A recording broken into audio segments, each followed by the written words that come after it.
At Blackwood University, room 333, in the old dormitory, has been sealed for decades.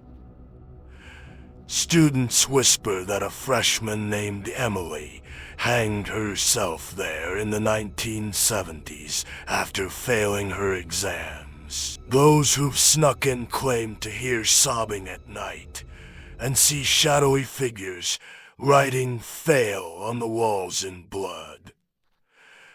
When a group of friends dared to stay overnight, they woke to icy hands gripping their throats and Emily's ghostly face in the mirror.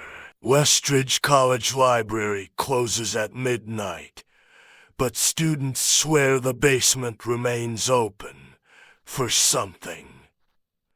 One night, a sleep-deprived student named Jake stayed past closing to study. The lights flickered, and the sound of dragon chains echoed. He followed to the restricted archives, where he found the spectral librarian shelving books, with no face. The next morning, Jake was found catatonic, muttering, "They're all overdue." Silver Lake, at the heart of Crestfall University, is infamous for the Lady in White.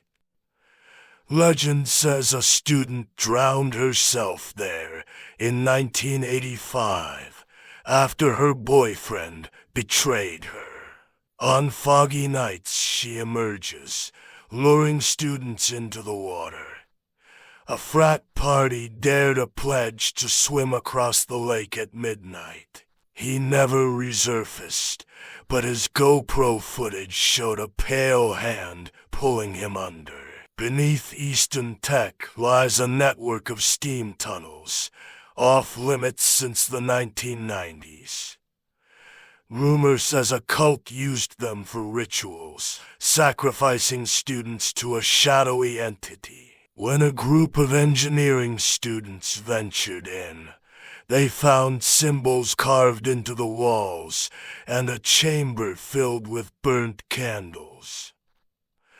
One touched a symbol and vanished. The others fled, but to this day they hear his voice in the vents. Join us. Title: The Shadow in Room 314. Narrator: At Blackthorn University, a prestigious Ivy League school, students whispered about the cursed room in the oldest dormitory, Hawthorne Hall. Room 314 had been sealed for 30 years after a student named Lydia Voss vanished during finals week in 1993. Her journals hinted at sleepless nights, voices in the walls, and a shadow that followed her.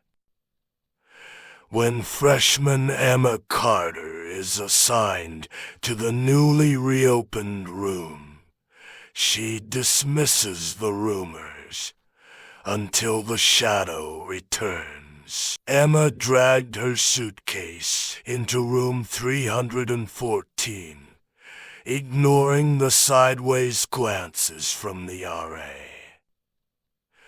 The room was oddly cold, with peeling wallpaper and a cracked mirror.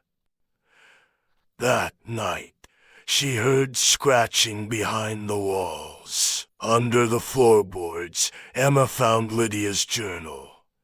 The entries grew frantic. "It watches me sleep. It wants me to finish the ritual. Don't look in the mirror after midnight." Emma's curiosity overpowered her fear. At midnight, she lit candles in a pentagram pattern from Lydia's notes. The mirror fogged over, and a voice hissed, "You shouldn't have called me." The shadow, a gaunt figure with hollow eyes, stepped out of the mirror. It offered Emma answers about Lydia's disappearance in exchange for A life. Desperate, Emma agreed, not realizing the cost. Her roommate, Jenna, began sleepwalking toward the mirror each night. Emma vanished during finals week, just like Lydia.